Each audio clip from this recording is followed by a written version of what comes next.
Hey YouTube, this is Edward Underhill, and I'm here on a Saturday night with a review for you guys, and it's one that you guys have been waiting for a long time now, and that is Vengeance 2002, guys. This is a pretty rare DVD, as most of the collectors out there know. Mine is actually the Vision release, so it's not the really rare one that goes for a lot of money on Amazon and eBay. But I am really happy to have this, because this is a really good pay-per-view, guys. Watching it, I watched it last weekend, and I really enjoyed it. But before I get into the review, I want to give a quick shout out to a fellow YouTuber who also does wrestling reviews, and that is The Relaxing Ghost. If you really enjoy wrestling reviews, you enjoy DVDs, definitely check out his channel if you get the chance. But we're just going to get right into the review. This took place on July 21st, 2002 from the Joe Louis Arena in Detroit, Michigan.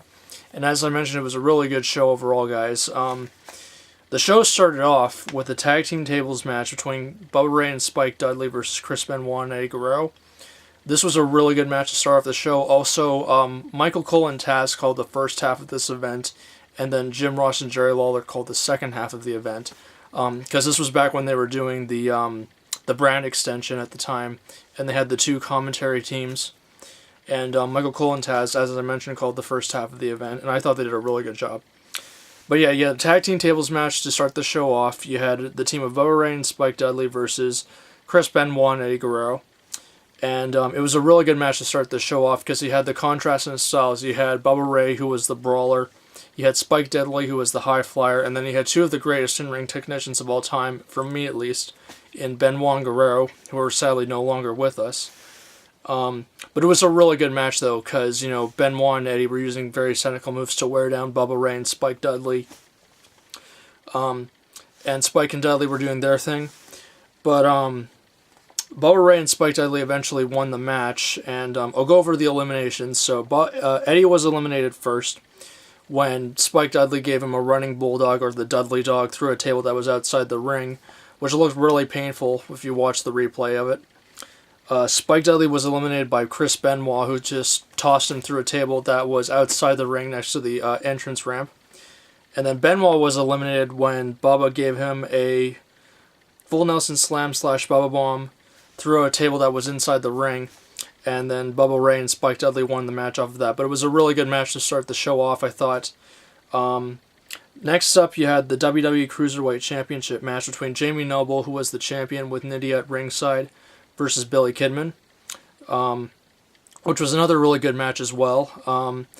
Again, good cruiserweight match. Jamie Noble actually was targeting Billy Kidman's arm about halfway through the match after he used Nidia as a distraction.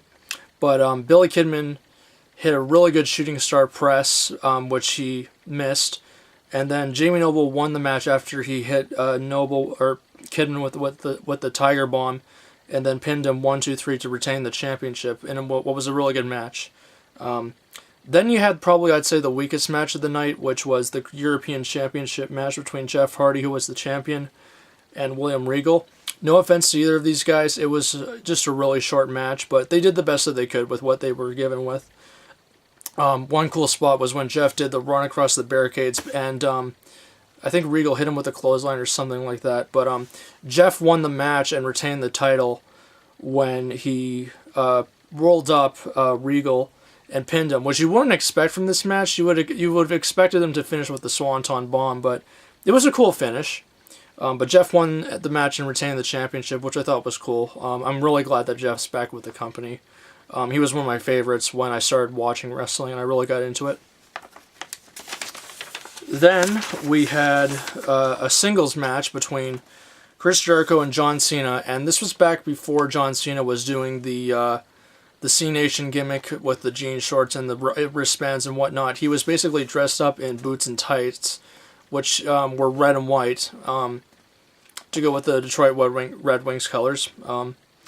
It was a decent match, as I said. You know, this was back when Cena first got started with the company, so he was still fairly inexperienced, but he did pretty good, and Jericho gave him a good match. But Cena won when he pinned Jericho with a roll-up, countering the walls of Jericho, and then won the match off of that. Also, before the match, Jericho grabbed a steel chair, tried to hit Cena. Cena countered him and then hit him with the chair that he had gotten from Jericho. But it was a decent match, though, between Jericho and Cena. And it's crazy to think where Cena's gone since this. Then after that, they switched up the commentary team. So as I mentioned, Michael Cole and Tazz called the first half of the show. And then Jim Ross and Jerry Lawler came out after that, after Cena and Jericho. And then they called the rest of the event, which I thought was cool. And I thought all four guys did a really good job calling this. Then we had the WWE Intercontinental Championship match between Rob Van Dam, who was the champion, versus Brock Lesnar, who was the 2002 King of the Ring winner, with Paul Heyman at ringside. This was coming off of the King of the Ring 2002 event in June, the month before, where Lesnar won the King of the Ring tournament by beating Rob Van Dam in the finals. And this was a really good match. You know, you had, again, the contrasting styles, where you had Rob Van Dam, who was the high flyer, and you had Lesnar, who was the monster. And Van Dam used a lot of high-flying moves and also some ground assault to take Lesnar down. The only bad thing I can say about this match was the finish. Basically, Rob Van Dam hits a 5-star frog splash on Lesnar, which looked amazing. And then goes to pin him. And the referee counts 1, 2, and just as the ref's about to count 3, Heyman pulls the ref out of the ring, and the ref disqualifies Lesnar.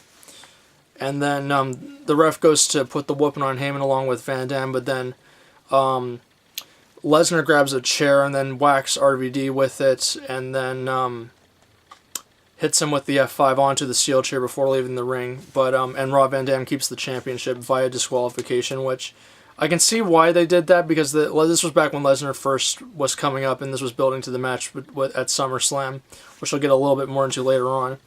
But I because it was a title match, I would have just preferred a clean finish, but I can see why they did that. Then we had a singles match with no countouts and no disqualifications, Booker T versus The Big Show, which was another decent match. Again, you know, Booker T using, you know, the stipulation to his advantage to take out The Big Show. And one cool spot in this match was when Booker did the scissors kick through the announcer's table that was outside the ring. But then he got Big Show back in the ring. Big Show tried to hit him with the choke slam, and then Booker T hit him with a low blow, and then hit him with the scissors kick, and then the Houston Hangover off of the turnbuckle to pin, and then pin Big Show and got the win off of that, which was really cool. Again, it was a decent match for what it was. Not very long, but again, I enjoyed it. Then we had an in-ring segment where Triple H had to choose between Raw and Smackdown. No, as I mentioned before, this was during the original brand extension. And Stephanie McMahon was the GM of SmackDown at the time, and Eric Bischoff was the general manager of Monday Night Raw. And I guess at the time, Vince declared Triple H a free agent. And he basically, on this show, had to choose which show he was going to be a part of. So Triple H comes out first. Then Bischoff comes out. He makes his sales pitch to Triple H. Then Stephanie comes out. She makes her sales pitch. And then Triple H addresses both of them, which is great. Then when it looks like Triple H is about to make his decision, Shawn Michaels comes out, and this is when Michaels came back around this time. And he basically tells Triple H why she should come over to Raw. And then Triple H basically decides to go to Raw, and he and Michaels do their thing on the entrance stage. Bischoff basically just gloats to Stephanie afterwards, and then insults her, and then she slaps him in the face, which was great.